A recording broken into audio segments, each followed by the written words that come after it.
आज की इस वीडियो में देखने वाले हैं क्वेश्चन नंबर 4 का सलूशन जो कि एक्सरसाइज 3.1 से है एंड चैप्टर का नाम है pair of linear equation in two variable from the 10th standard mathematics of NCERT syllabus. तो इसमें अगर हम बात करें तो क्वेश्चन क्या है, तो यहाँ पे क्वेश्चन गाइस बोलता है कि which of the flowing pair of linear equation are consistent in consistence if consistent obtain the graphically solutions, है ना। और कंसिस्टेंट से तो ग्राफिकली सोल्यूशन फाइंड कर। तो कंसिस्टेंस का मतलब क्या होता है? तो कंसिस्टेंट का मतलब कैसे ये होता है कि जब दो लाइंस के बीच में एक भी कॉमन एटलीस्ट एक कॉमन पॉइंट हो तो हम बोलेंगे कि ये कंसिस्टेंट टाइप के जो है लाइंस है।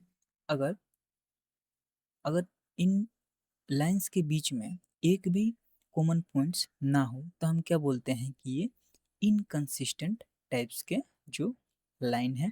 For example parallel types of line हो जाएंगे। ठीक है, तो इस क्वेश्चन में 4 सब क्वेश्चन दिए हैं, सारे क्वेश्चन को हम एक एक करके सॉल्व करेंगे एंड इनके सोल्यूशन जो हम फाइंड करेंगे एंड ग्राफ पे भी प्लॉट करेंगे जो कंसिस्टेंट होने वाले हैं, क्योंकि क्वेश्चन में उन्हीं क्वेश्चन को प्लॉट करना है जो कि कंसिस्टेंट है ना।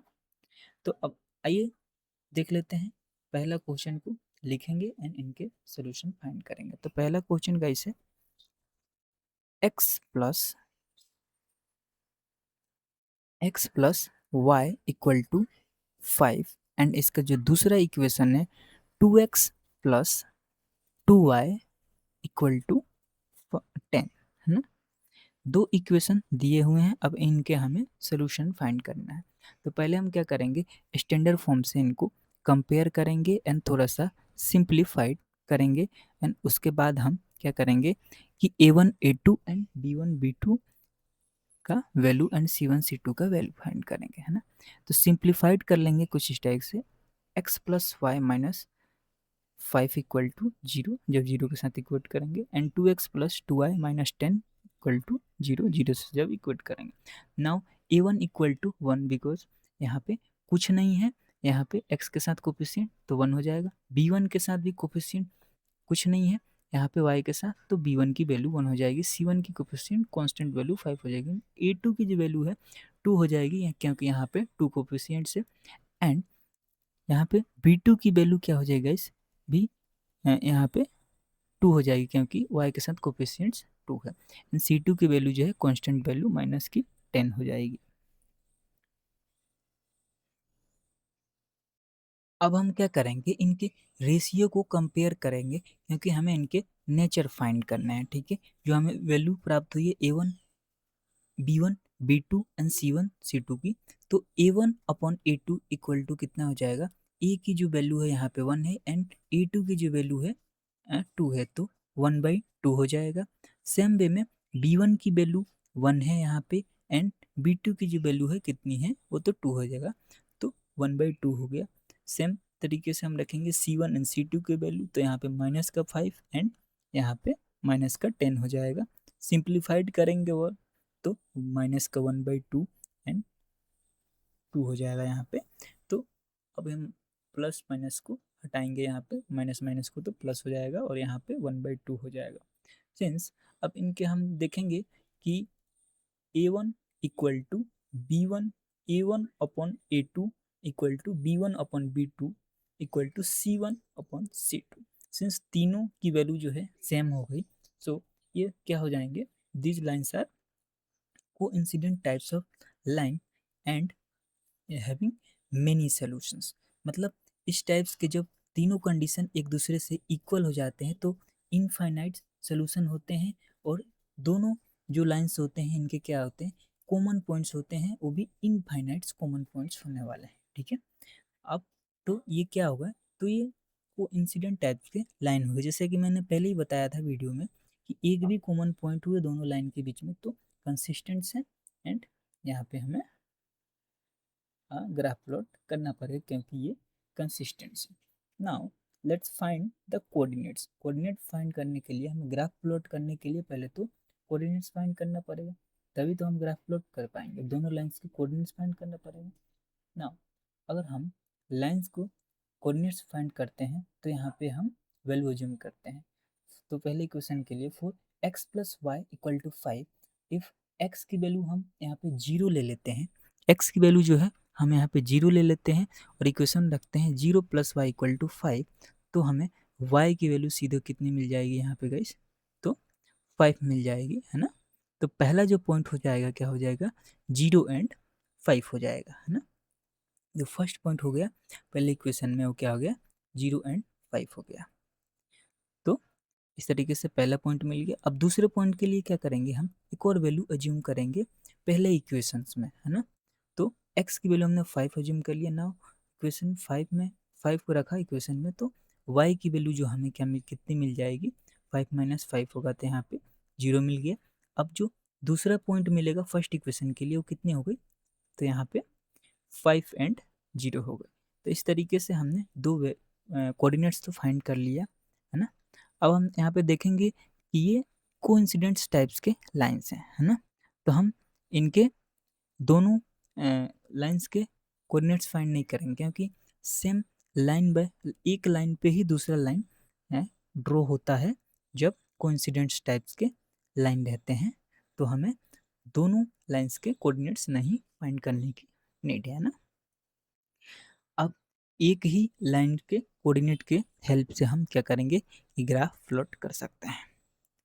तो आइए चलते हैं, हम क्या करेंगे अब यहाँ पे ग्राफ प्लॉट कर लेंगे इन दो कोऑर्डिनेट्स मिले हैं उनके हेल्प से। तो इस तरीके से मैंने पेन और कॉपी के हेल्प से मैंने पहले ही आप लोगों के लिए ग्राफ प्लॉट कर दिया है, ताकि टाइम आप लोगों का वेस्ट ना हो। तो मैं थोड़ा थोड़ा सा पॉइंट बताते जाऊंगा ताकि आप लोगों को इजी रहे समझने में कि कैसे कोऑर्डिनेट जो है प्लॉट होते हैं ग्राफ में। तो पहला क्या पॉइंट था अपना, 0 एंड 5। तो 0 था एक्स एक्सिस पे, जो कि पहला ही पॉइंट हो जाएगा यहाँ पे एक्स एक्सिस पे, एंड 5 जो कितना था वाई एक्सिस पे। तो पहला पॉइंट कुछ यहाँ 5 पे आ गया। देन दूसरा जो पॉइंट है एक्स एक्सिस पे 5 है, एक्स एक्सिस पे 5 है, मतलब लास्ट वाला जो यहाँ पे अपना नंबर दिख रहा है 5 वो, एंड वाई पे जो है 0, जो हमें इनिशियल में एकदम सेंटर में दिख रहा है ग्राफ के वो।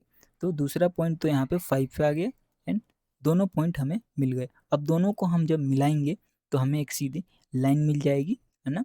यही जो लाइन है ये दोनों इक्वेशंस के लिए होने वाली लाइन से आप क्या करेंगे, जब भी एग्जाम में लिखेंगे तो दोनों इक्वेशन को कोमा से सेपरेट करके लिख देंगे कि सेम ही लाइन जो है दोनों इक्वेशन के लिए है। दूसरा क्वेश्चन है इसमें x minus y equal to 8, and इसका जो सेकंड इक्वेशन है 3x minus 3y equal to 16।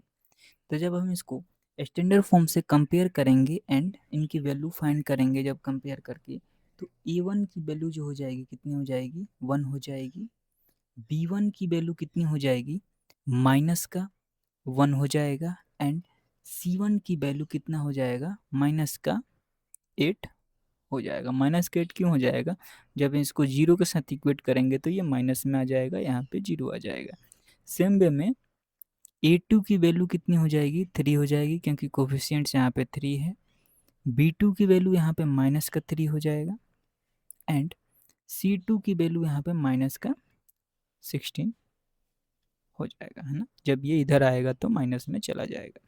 अब हम जब रेशियो का कंपेयर करेंगे तो a1 upon a2 equal to 1/3, b1 upon b2 equal to minus का 1 अपॉन माइनस का 3, ये माइनस माइनस कट जाएगा एंड यहाँ पे 1/3 हो जाएगा। Same c1 upon c2 minus का 8 एंड माइनस का 16, तो यहाँ पे माइनस माइनस प्लस हो जाएंगे एंड 1/2 हो जाएगा जब ये एक एक बार में 8 से कटेगा, है ना। तो इस तरीके से तो हमने देख लिया यहाँ पे इनके रेशियो को कंपेयर कर लिया एंड फाइंड कर लिया। अब हम जब देखेंगे यहाँ पे तो ये तो एक दूसरे से मतलब a1 अपॉन a2 इक्वल हैं B1 अपॉन B2 के, बट ये जो वैल्यू है C1 अपॉन C2 ये इक्वल नहीं है इन दोनों के, ठीक है। तो ये लाइन क्या हो जाएंगे, स्टेप्स के लाइन जो हैं पैरेलल टाइप के लाइन हो जाएंगे, एंड इनके जो कॉमन पॉइंट जो हैं बिल्कुल नहीं होंगे, नो कॉमन पॉइंट्स, है ना। नो कॉमन पॉइंट्स हैं, मतलब यहाँ पे क्या है, ये इनकंसिस्टेंट टाइप्स के लाइन है। और उस क्वेश्चन में क्या बोला गया है कि जब भी इनकंसिस्टेंट टाइप्स के लाइन हो तो हमें ग्राफिकली सोल्यूशन फाइंड नहीं करने हैं। तो इस यहीं पर हमने इस क्वेश्चन को रोक दिया, क्योंकि नो कॉमन पॉइंट्स हैं दोनों लाइंस के बीच में एंड इनकंसिस्टेंट हैं नेचर में। ये इतना सा चीज़ आप इस टाइप्स के क्वेश्चन के लिए लिखेंगे कि इनकंसिस्टेंट से, एंड यहाँ पे कोई भी कॉमन पॉइंट्स नहीं है दोनों के बीच में, एंड ये क्या है, पैरेलल टाइप्स के लाइन हो जाएंगे, ठीक है। तो इस तरीके से तो ये दूसरा क्वेश्चन सॉल्व हो गया।